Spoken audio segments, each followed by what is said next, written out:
Harish, let's talk specifically about your domain and about TTK Prestige. What strikes you the most about its brand statement? Okay, first of all, I'm a very firm believer in positioning. I think everything is about positioning. And if you got your positioning right, I think you will succeed and flourish. Most manufacturers do not appreciate the power of positioning.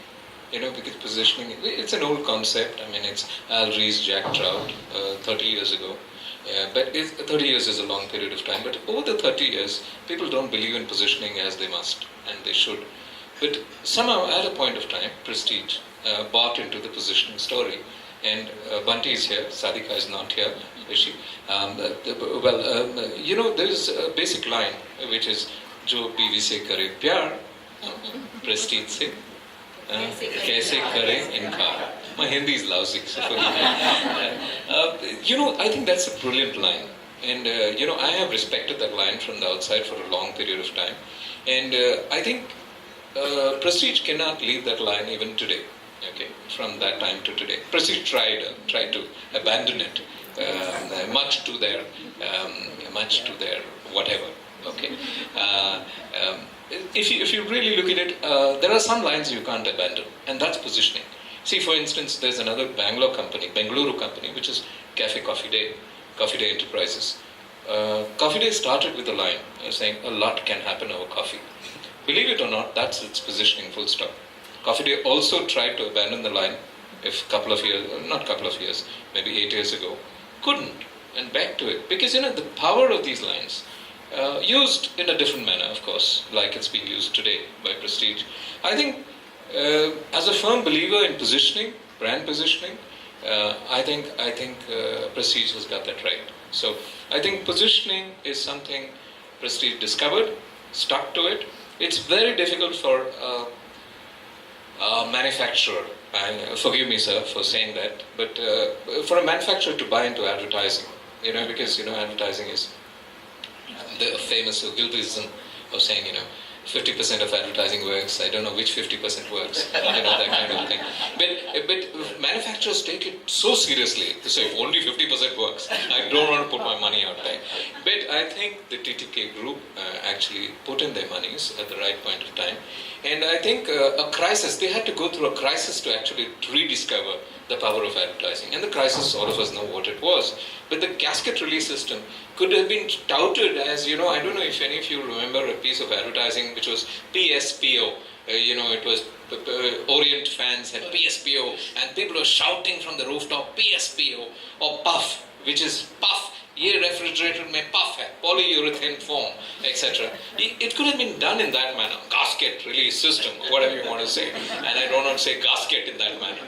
Now, if you really look at it, that wasn't attempted. What was attempted was softening the positioning, and I think that was beautiful. And your advertising partners, I think did a brilliant job on that, and I think that is something that's surviving to date. So positioning is something I'm very excited about. Second thing I must credit Prestige with is distribution.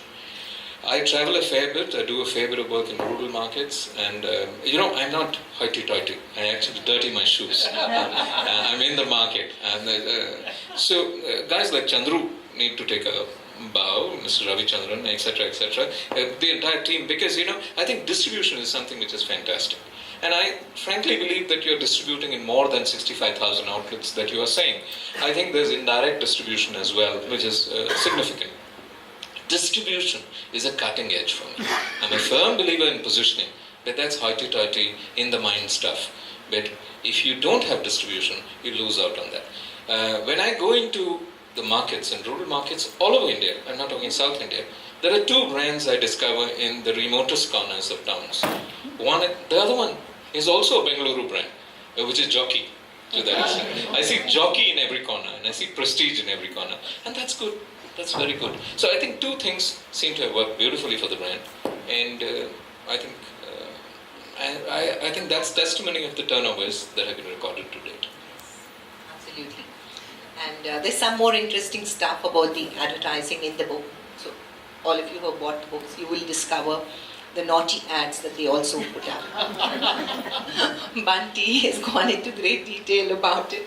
I enjoyed hearing it and writing about that aspect of it. Now finally, Mr. Jagannathan, can I ask you a question? Okay. The concept of a successful business has been disrupted. From creating an enterprise as a legacy, it's now increasingly seen as building something to just sell it. What is your take on it? That is, as you correctly said, a recent phenomenon. Nobody wants to buy a brick and mortar factory company unless they have a strategic investment. People don't invest in brick and mortar, they invest in technology and IP and scalability. All of which does not exist in brick and mortar. So you can't, even if I wanted to, I couldn't sell it. But I don't want to. What is your take on it? And I have built organizations that I've sold. Yes. Built and sold. Right. Because it was in that space. Right. It was the Technology right time and IP, to- yes. Right. Yeah. And I see Girish Rao here. Yes, he's sitting right Who's there. Yes. contributed a lot to that aspect of the book. No, the book also talks about an attempt which he Yes, very exactly. consciously sort of led Right. to. Okay. Do you have any thing to say about this particular question? Would you like No, to? absolutely. See, I think the whole idea of entrepreneurship is driven by, like Sandeep rightly said, a passion. And I think the passion and the idea to create something is very important to sustain. Now, at a certain point in time, you may want to do what is right for all the stakeholders, because once it's beyond the founder's thing, you've got a set of investors, you need to do what is right. So I don't believe it's anything immoral to sell a business when it's right for all the stakeholders. What I do not agree is with today, like Mr. Jagannathan rightly said, there are entrepreneurs who are looking at starting businesses as a slot machine. So I start a thing so that suddenly I'll get as a slot machine, a lot of things will fall, and I'll go rich and sort of settle down and bow down somewhere. I think that is wrong, because But 80% of that fails. I'll tell you that. You hear about the successes. You don't hear about the failures. I've been involved in some of the failures. Sandeep, your thoughts about it? Well, I think both of them have covered what it is, but if you ask my personal opinion, presently, most of the business we are doing is not to sell. That's all I can say at this point. I have another question for you, Mr. Jagannathan. You built such a hugely successful company and several companies within the group that you have nurtured, and like Mr. Shankaran is fond of saying, you have risen like a phoenix several times over. What is on your wish list now? To spend more time with my grandchildren.